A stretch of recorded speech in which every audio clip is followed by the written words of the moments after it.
Assalamualaikum warahmatullahi wabarakatuh. Waalaikumsalam warahmatullahi wabarakatuh. A'udzubillahi minasyaitonirrajim. Bismillahirrahmanirrahim. Ila hadrati Rasulillah Muhammadin sallallahu alaihi wasallam. Summa khususan ila satidina wa masyayikhina wa mu'allimina wa liwalidina lahumul Fatihah. A'udzubillahi minasyaitonirrajim. Bismillahirrahmanirrahim. Alhamdulillahi rabbil alamin. Ar-Rahmanir Rahim. Maliki yaumiddin. Iyyaka na'budu wa iyyaka nasta'in. Ihdinas siratal mustaqim. Siratal ladzina an'amta 'alaihim ghairil maghdubi 'alaihim waladdallin. Amin. Bismillahirrahmanirrahim. Kita alihkan materi tajwidnya di halaman 38. Kalau minggu kemarin kita sudah mempelajari tentang al-jauf. Apa arti dari al-jauf? Al-jauf artinya rongga mulut atau lubang mulut. Lubang mulut, di situ ada huruf yang keluar dari lubang mulut, yaitu huruf alif. Dan hurufnya disebut dengan jaufiyah, yang artinya huruf sebangsa lubang mulut atau rongga mulut. Lanjut yang al-halqu, kita baca dulu bersama. Bismillahirrahmanirrahim. Bismillahirrahmanirrahim. Al-halqu. Al-halqu. Imam Ibnul Jazari berkata. Imam Ibnul Jazari berkata. Summa li aqsal halqi. Summa li aqsal halqi. Hamzun ha'u. Hamzun ha'u. Summa li wasqihi. Summa li wasqihi. Fa'ainun ha'u. Fa'ainun ha'u. Adnahu ghainun kha'uha. Adnahu ghainun kha'uha. Al-halqu menurut bahasa yaitu tenggorokan. Al-halqu menurut bahasa yaitu tenggorokan. Al-halqu menurut bahasa yaitu tenggorokan. Al-halqu menurut bahasa yaitu tenggorokan. Huruf yang keluar dari tenggorokan. Huruf yang keluar dari tenggorokan Terbagi menjadi 3 bagian. terbagi menjadi 3 bagian. Huruf yang keluar dari tenggorokan. Huruf yang keluar dari tenggorokan Terbagi menjadi 3 bagian. terbagi menjadi 3 bagian, Yaitu yaitu A. A, Aqsa aqsa, atau bagian pangkal atau bagian pangkal atau bawah. atau bawah. Hurufnya ada 2, Hurufnya ada 2, yaitu yaitu hamzah dan ha. hamzah dan ha. Keluar dari tenggorokan paling bawah Keluar dari tenggorokan paling bawah yang mendekati dengan dada. yang mendekati dengan dada.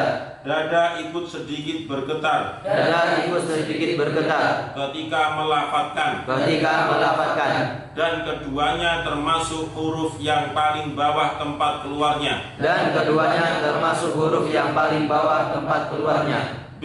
B, Wasat wasat, atau bagian tengah. atau bagian tengah. Hurufnya ada 2, Hurufnya ada 2, yaitu yaitu ha dan ain. ha dan ain. Keluar dari tenggorokan yang tengah tepat. Keluar dari tenggorokan yang tengah tepat. C. C, Adna adna, atau bagian ujung atau bagian ujung atau atas. atau atas. Hurufnya ada 2, Hurufnya ada 2, yaitu kha dan ghain. yaitu kha dan ghain. Keenam huruf itu dinamakan halqiyah Keenam huruf itu dinamakan halqiyah, atau huruf sebangsa tenggorokan. atau huruf sebangsa tenggorokan. Bismillahirrahmanirrahim. Al-halqu. Al-halqu menurut bahasa artinya adalah tenggorokan, kerongkongan atau tenggorokan, itu sama ya, tenggorokan atau kerongkongan. Di dalam kitab Al-Jazariyah, Imam Ibnul Jazari berkata di dalam bait syairnya, summa li aqsal halqi hamzun ha'u. Jadi li aqsal halqi, aqsal halqi itu berarti tenggorokan yang bagian bawah. Ada hamzun ha'u, ada huruf hamzah dan ha.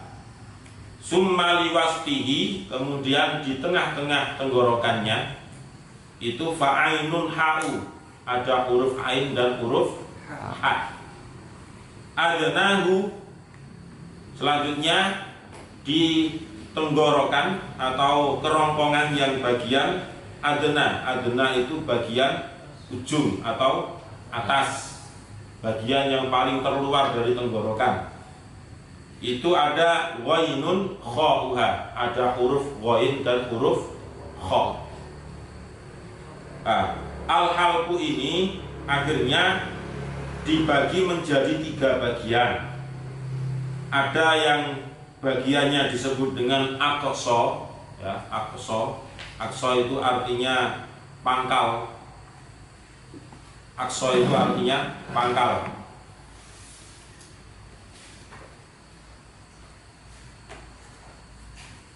Jadi kalau misalnya ini pohon, ini ada akar, kemudian ini yang bagian tengah, ini yang bagian atas, ini yang disebut dengan aqsa. Kemudian ini disebut dengan wasat. Kemudian yang atas ini disebut dengan adna. Nah, dari aqsa ini saya terjemahkan sekalian. Aqsa artinya pangkal atau bawah. Huruf yang keluar dari aqsal halqi ini ada 2. Yang pertama yaitu huruf hamzah. Yang kedua huruf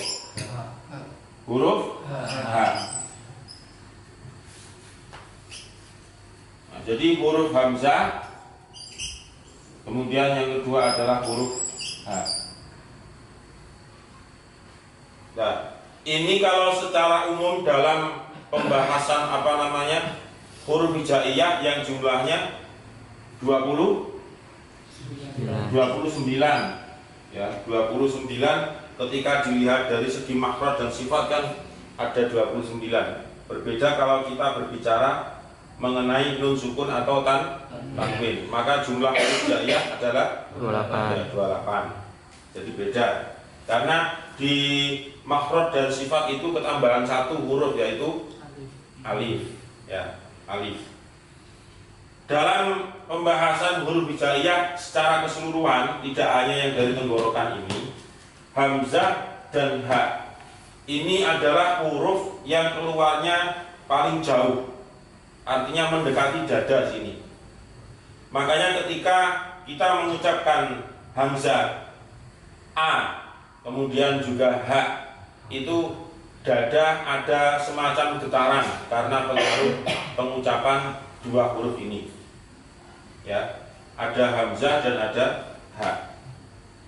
Nah, kalau kita buktikan ya harus kita lafadzkan dulu bareng-bareng.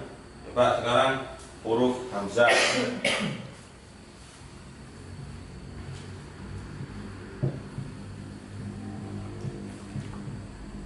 Coba bersama.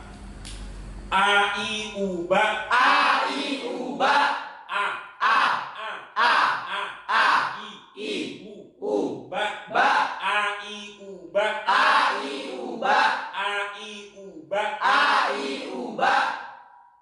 Selanjutnya huruf H.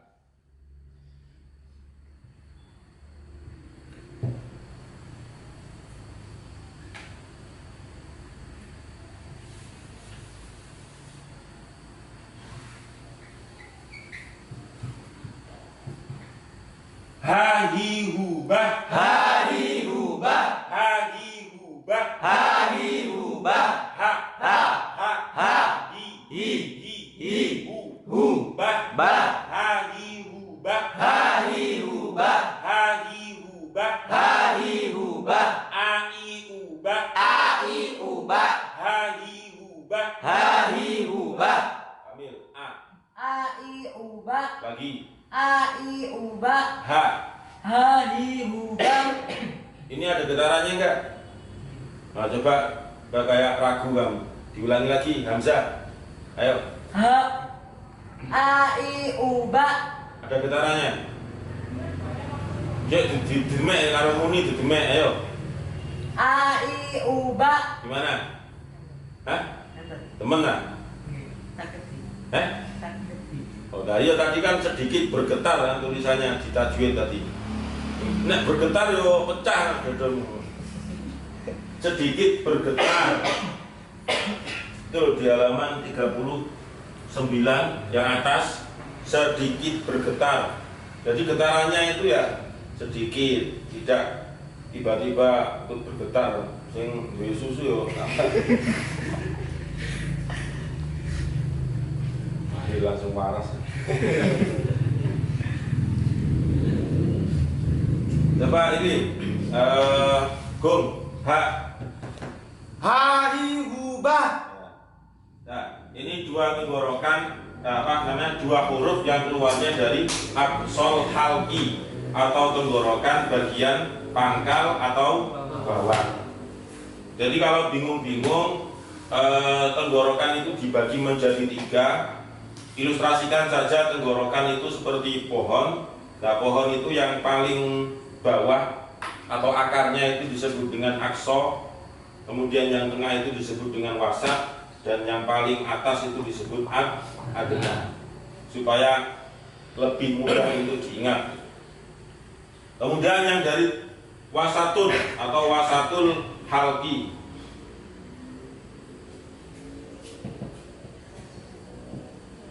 ada 2 huruf juga, yaitu yang pertama huruf ain, yang kedua huruf H.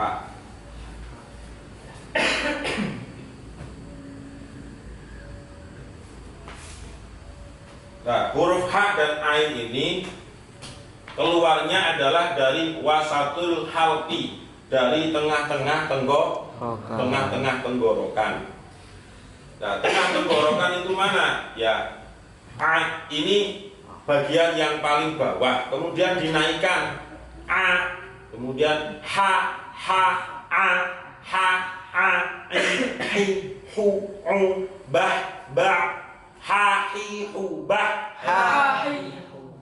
ayo, ha, hi, hu, ba, lagi, ha, hi, hu, ba,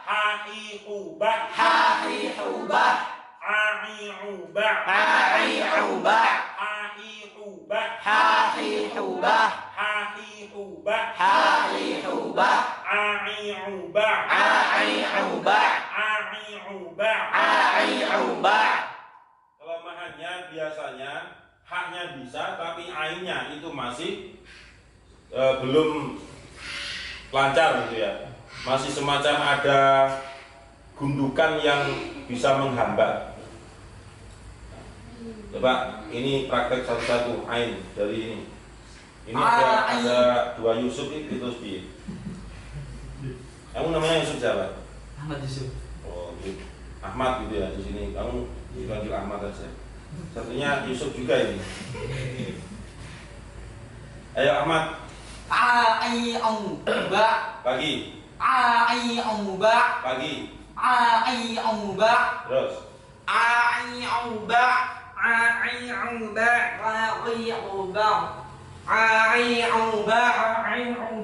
Pagi.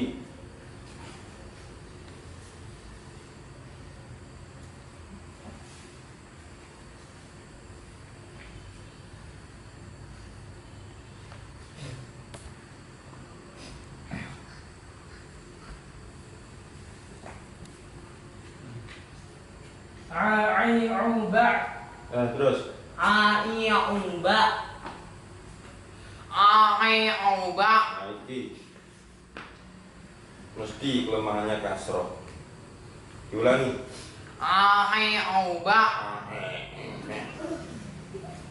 Ayo terus.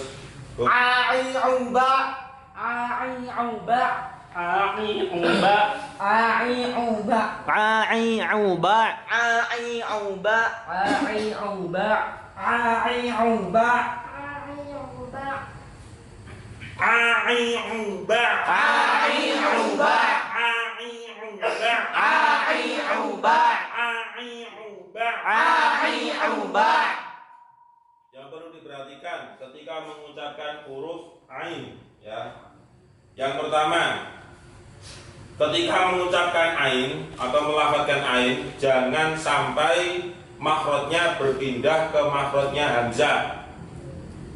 Akhirnya seakan-akan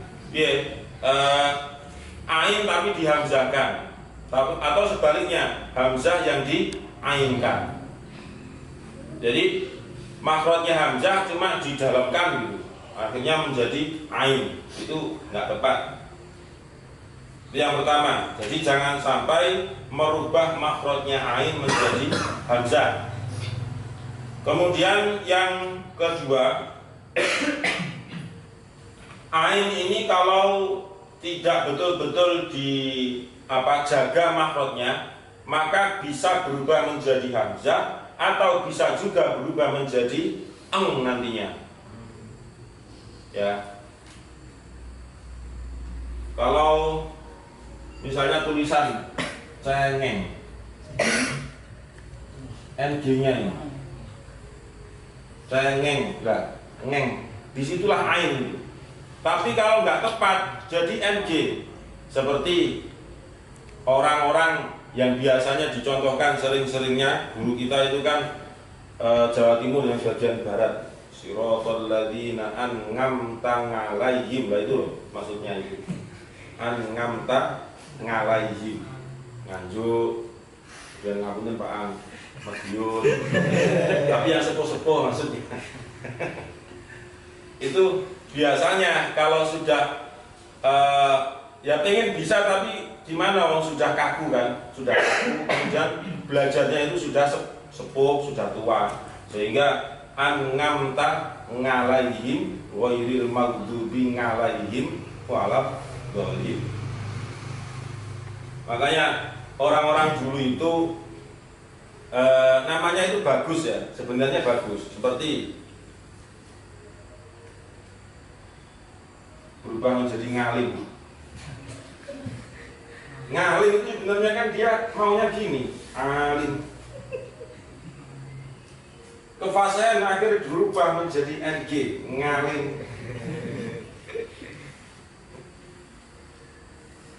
Terus ada lagi ngatemi. Ngatemi itu juga dari bahasa Arab. Aslinya itu apa? Atmi, nah maksudnya gitu dia. Jadi apa? Mengucapkannya susah, kesuwen, ngatemi. Kemudian dan lain sebagainya lah, banyak contoh yang ng itu. Makanya yang namanya ada ng-nya atau ain-nya di situ, misalnya apa ya? Misalnya hilal, hilalul ngalim, maizul ngandri. Kemudian yang selanjutnya, cekik tenggorokan jangan dilebih-lebihkan. Itu artinya apa? Terlalu berlebihan. Cekik tenggorokan itu jangan dilebih-lebihkan, sehingga terkesan sangat sulit keluar dari makhrajnya. Ya seperti, coba Pak Ton, kamu praktekkan. Nah, ketika kasroh itu masih kelihatan cekiknya. Itu yang disebut dengan cekik. Tapi ini bukan karena pengaruh berlebihan, memang belum terbiasa. Gitu. Tapi ketika fathah sama dhammah, dia enggak tercekik tenggorokannya, hanya ketika kasroh. Ayo, di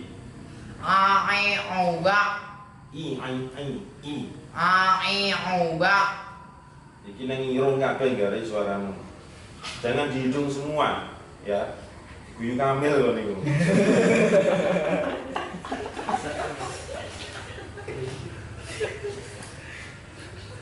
Mel, paling guyu ta nangis. Diulang di.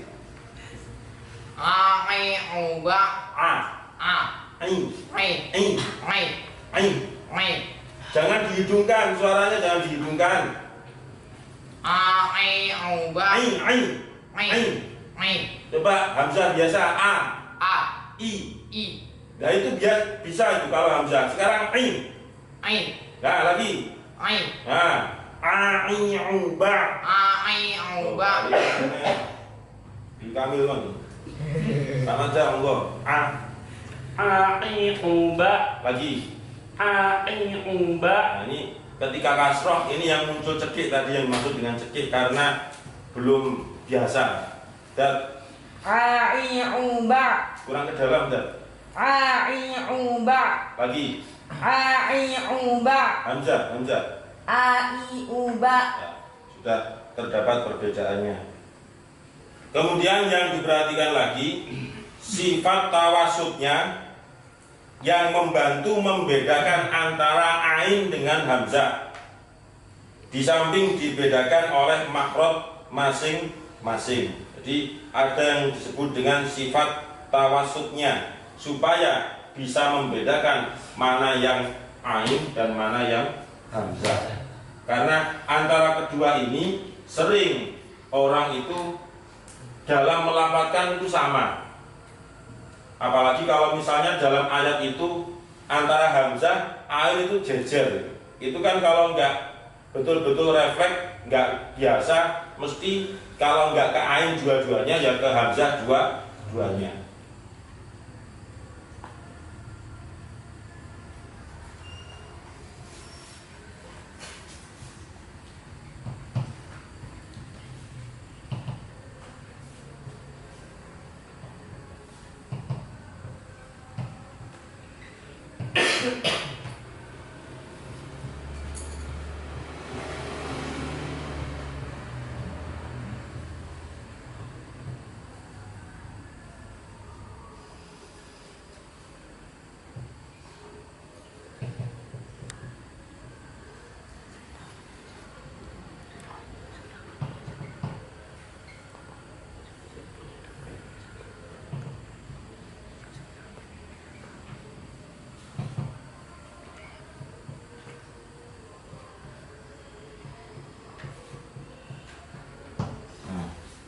Ini ayat yang banyak ainnya ini.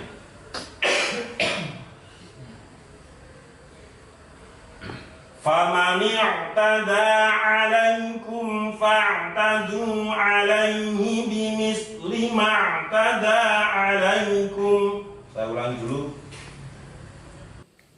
Famani i'tada 'alaikum fa'tadu 'alaihi bimisli ma'tada 'alaikum. Ayo bersama. Faman i'tada 'alaikum fa'tadu 'alaihi bimithli ma'tada 'alaikum. Lagi. Faman i'tada 'alaikum fa'tadu 'alaihi bimithli ma'tada 'alaikum. Yusuf, diulang. Yusuf ini. فمن اعتدى عليكم فاعتدوا عليه بمثل ما اعتدى عليكم. Yaitu ya dan tadi Yusuf baca tadi itu nggak rata makhrajnya. Ketika posisi ain disukun itu pas. Tapi ketika ain itu di fathah itu nggak sesuai dengan seperti ketika ain sukun. Nah, itu juga pengaruh ya. Jadi harokat dari ain itu bisa mempengaruhi makhraj, maksudnya ketepatan makhrajnya itu. Diulangi bersama. Famani i'tada 'alaikum fa'tadu 'alaihi bimithli ma'tada 'alaikum. Ya, saya lanjut yang adna. Adna artinya atas atau hurufnya ada dua. Yang pertama huruf kha dan yang kedua ghaib. Ini tenggorokan yang paling luar ya. Tenggorokan yang paling luar ada dua, kha dan ghaib. Jadi ketika mengucapkan kha maka tenggorokan itu harus bergetar. Makanya mengeluarkan seperti getaran kho. Nah, getaran kho itu bukan dengan cara mengumpulkan semacam cairan kemudian digerak-gerakkan di sini, bukan. Tapi yang getaran itu karena memang getaran dari daging yang di dalam itu. Kho, ya, kho. Coba bersama. Kho. Khi. Khu.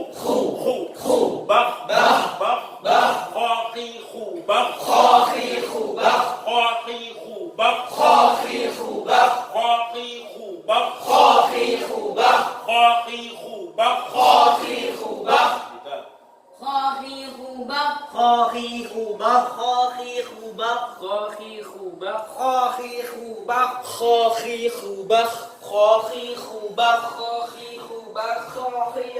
Kho khi khu bak. Kho khi khu bak. Kho khi khu bak. Kho khi khu bak. Kho khi khu bak. Kho khi khu bak. Kho khi khu bak. Ya. Yang perlu diperhatikan ketika mengucapkan kho, yang pertama, jangan sampai makhrajnya kho itu akhirnya berpindah ke makhrajnya ha. Berarti dia terlalu masuk ke dalam. Jadi dipaskan di makhrajnya kho, tenggorokan yang paling atas. Kho. Itu yang pertama. Kemudian yang selanjutnya ya adalah isti'la. Karena kho itu mempunyai sifat yang disebut dengan isti'la. Apabila kho itu sukun dan didahului oleh harokat fathah, maka kelihatan tebal. Saya dulu pernah menyampaikan seperti hukum ro itu ya. Ro itu kalau sukun didahului oleh harokat fathah, maka ro-nya harus dibaca tafkhim. Nah, kho yang sukun didahului oleh fathah maka dibaca tebal.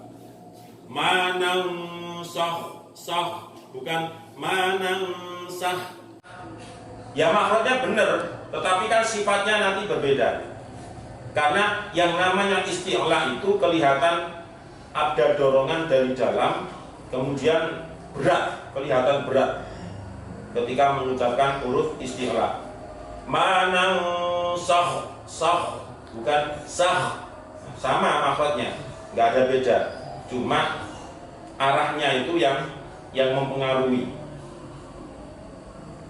Kemudian jika kho berharokat kasroh atau mati setelah kasroh, maka isti'lanya menjadi berkurang, ya, isti'lanya menjadi berkurang. Contohnya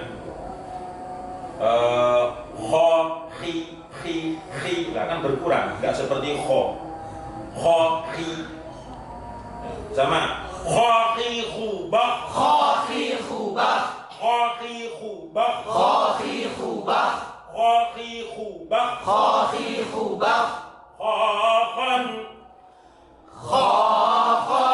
kho, khi, kho, naminal muh, ni mukhon, khi, kho. Panjangin ya matiwatnya. Yang kedua langsung 1, 2, 3. Khon, khi, kho, naminal muh, ni mukhon, khi, kho. Ini Yusuf, Ahmad sama Bilal. Khon, khi, kho, naminal muh, ni mukhon, khi, kho. Yang kedua Khon, khi, kho, naminal muh,